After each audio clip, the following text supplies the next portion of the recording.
If you've been with us this Advent season, you know that we are, in our Old Testament verses, looking at some of the stories that preceded Jesus from the Old Testament. And this week, our final ornament for this season is all about what Tom read you in the story of David. And he started out as an ordinary baby also, you know. And through his life and his call from God, God showered his love upon David, and he became king of Israel. And so our fourth ornament represents King David and God's love for him.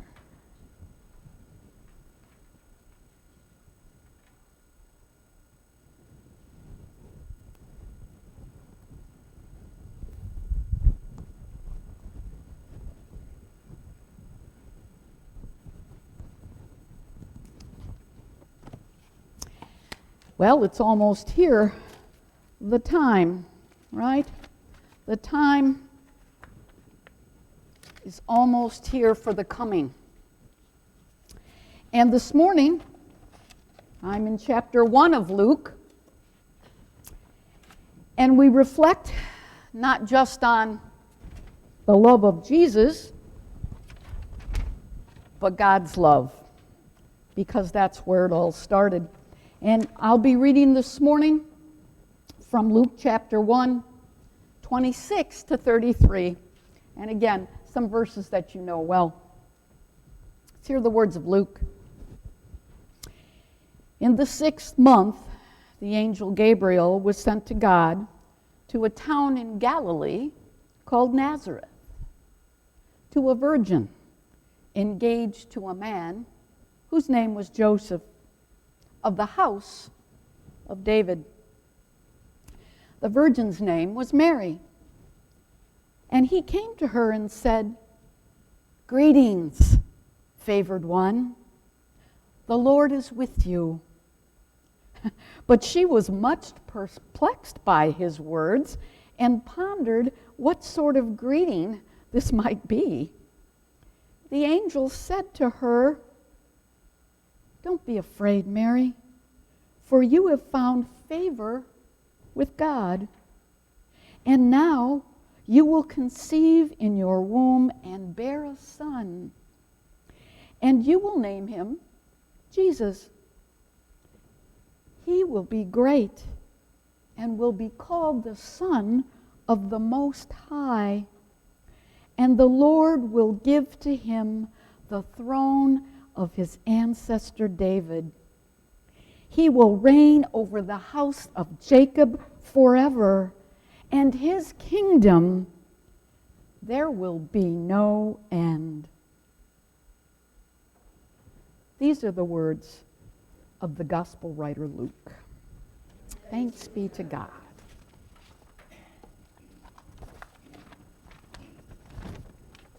I have lots of things this morning.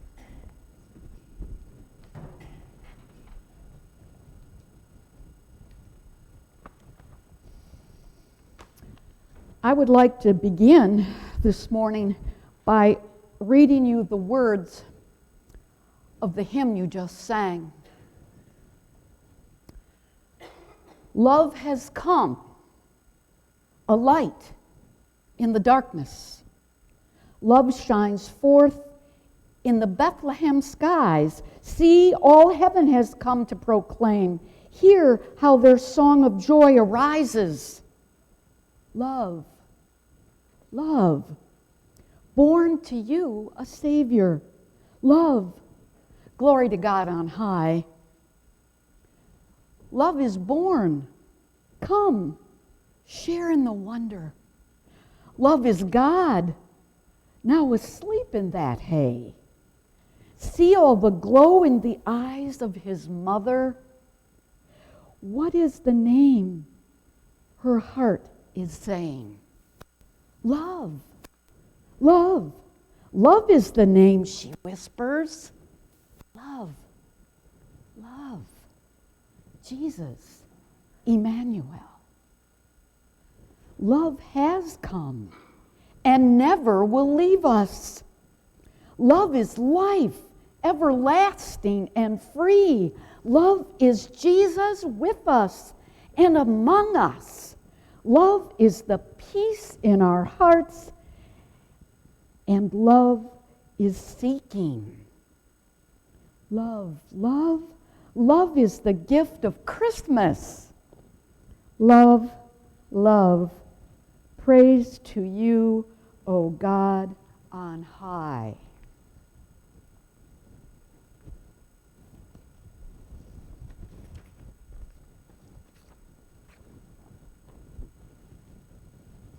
They are all lit, my friends, but one. We can't give that light this morning. It's too soon. We haven't waited long enough. But on Christmas Eve, these candles will be lit again, and in the center is the Christ light, the light of the world. And then our waiting will be over. This morning, my meditation for you is both a question and perhaps a statement, which will probably bring up several thoughts for you this time of year. Isn't love about giving? Do you quickly answer, yes, of course. It's the season of giving, isn't it? We shop for the perfect gift for family and friends. As our children call, we ask them, what does my grandchild really want this Christmas? Because as grandparents, you don't really know, do you? It's sort of like it kind of lets the grandkids know we might be a little out of touch. So what do? You call the kid and you say, what does she really want for Christmas? It brings back the memory of if you're a TV commercial watcher, which we all must endure if we want to watch it all. And I can't even remember what the product is, thank you. But what happens is it starts out and the parents give the child, the kid, a Nerf product of some kind. And then, I can't remember, but there's 3 courses. And so then somebody else comes and gives them a bigger Nerf gun, right? And the parents are like, oh, woe is me, I didn't get the right one. There was a bigger and better one, wasn't there? And then at the door appears Grandma. And Grandma has the biggest Nerf Super Soaker I have ever seen, right? And Grandma comes in and she says, Merry Christmas! And the parents are like, whatever, right? Yeah. We really want to give our family and our friends exactly what we think they might want. We spend lots of energy on baking the perfect gift for family and friends. So this time of year, yeah, PK, we think about giving almost every day. And I think most of the world would agree that's what this season is about. The season of giving, it's part of how we show family and friends how much we love them, right? Yes, absolutely. And for most of the world, that's true. But for us, it should mean something more. For us, it should be about knowing how much the original giver of gifts gave us. On this Sunday of Advent, we have a key player in the Christmas story surrounding our gift. Mary. Every year, we look at Mary's response to God's gift to her, a child that she didn't ask for. You might say it was one of those interesting, unexpected gifts. It's not like Sarah, who pined and longed for a child for years and years and years, and God didn't give it to her. Mary, we think, was about 14 years old. I'm sure that wasn't exactly on her mind, even in that culture who had young married couples. And so God came down through his messenger and said, Mary, I've chosen you. Uh-oh, would have been my response, right? But Mary's response was not, uh-oh. Mary's response was, be it done unto me as you would have it. And it says in the text, she said this, my soul magnifies the Lord, and my spirit rejoices in God. Now, magnify is kind of an odd term in this context, particularly. To magnify God, I suggest, is to live your life in a way that makes God's love for the world even bigger. And that's done through you, so that you, in essence, become a magnifier. You make God's love, not yours, but God's love, larger, so that the world has no choice, but when they look at you, they go, that person's unusually kind. That person is unusually joyful in the midst of all this chaos we have today. That's really the only thing that's important here this Christmas, gang. Yeah, it is about giving. God's giving. And you know what? If you take a minute and you let that sink in, it should remove most of the stress that's surrounding you right now and in the next few days. Oh boy, am I going to get the right kind of food for the fam because they're coming up and so doesn't like turkey. Right? And oh, do we have enough baked goods? The Goulds do. I got this down, man. I hope by the time they're gone. Okay, I'm not going to go there. All right. Jill's attempt was to make enough goods for the family to just, we all do, right? Lavish in the sugar. That's what I call it. We lavish in the sugar and we love it. And that's all a byproduct of what this season is about, because God was the original giver, and God's gift to you was, you, my friends, will live forever. Now, if you had any stress left, if you really can grab hold of the fact that you may leave this world in body, but your spirit will live forever because God loved you that much. As the kids say. I can hardly grasp that. But I can do this for you this morning. Pretty much on good authority, I can guarantee that for you. And it's because of that assurance that I believe that I can walk through this world and remember it's not all about me or how good my gifts are. It's about who gave me the gift in the first place.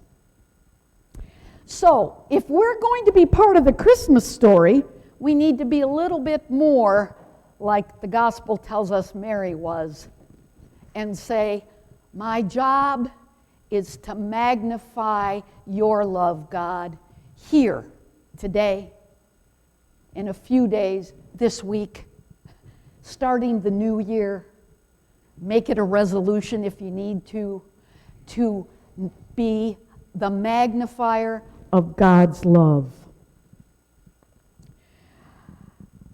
But how do you actually give anything back to God? Because God does tell us, return to me. Well, we can do that because he first loved us. And that requires us to invest in others daily, not only in presence, but to give of ourselves. And God's love also requires us to be open, get this one, gang, and willing to receive graciously from others. Because you see, love with God and love with each other is about relationship. There it is. I'm wondering how many people in your family this time of year and any time would, rather than get a Christmas card with a gift card in it to Walmart, had to get that in, you know, that's my whole standard go-to example this year. And maybe that's not what's important, but what's important is hearing from you.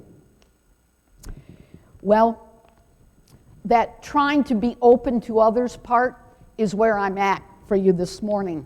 And you know, there's a reason why I can't finish my sermons until about 12:30 on Saturday night when I actually get to writing these cards, which you can tell I haven't hardly looked at this morning. They do go into my heart, and God puts out what I'm supposed to say to you all. Many of you here know that my brother and my sister-in-law, my brother was always called Ricky. It's Rick. But to him, I'm Ricky, has been struggling since last February as they both got seriously ill, were in separate hospitals, could not see each other, and many of you have been on that journey with me. Well, they now are together, and they are in the nursing home called Meadowlodge of Sterling Heights. People know where Sterling Heights is? Yeah, okay. Yeah, you should have been with me. Okay.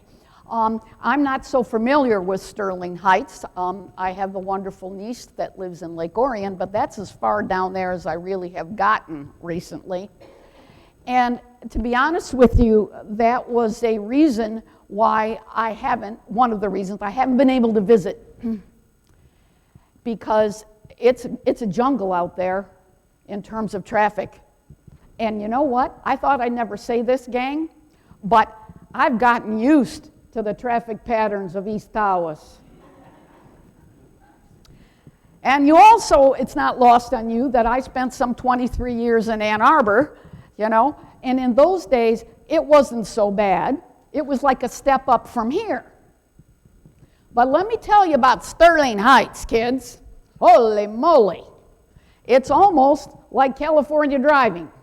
It's like, you know, you just, look at, I got head shaking, no. It's like, you know, you have to really be on your game to not have a fender bender when you go down I-75 in that area. That's just a personal opinion. And so I kind of used that partially because I didn't have the time. It's a 3-hour, for me, it was 3 hours one way, 3 hours back in the same day. That's a 6-hour road trip. Lets you know that I'm getting to be a senior citizen. You know what I'm saying? Okay, let's fast forward. And I talked to my niece and I said, what do you think I could get your dad, just like the rest of you guys, right, that he would be okay, would really appreciate? And I tossed out a few ideas. And what came back to me was applesauce and angel wings. Ever try to send applesauce through the mail? Nah. So I thought, I've got to go take that to him. So then last week, when it was getting kind of crazy and nuts, and I was still shopping and mailing cards and doing the rest that you guys do, I thought, maybe I'll go after Christmas. It won't be so bad, right? And you know, on last Wednesday night, in the middle of the night, about 2 o'clock, boom, there goes the eyeballs, and I say I got to go. And I got to go on Friday because I can't wait until after Christmas. So, down we go. And it was 3 hours down there, and we had the white knuckle drive, but I'm here to tell you I survived. And I had my applesauce And what I did, because he has very, very little space in those little, he shares a room with someone else, I made 8 small jars of applesauce.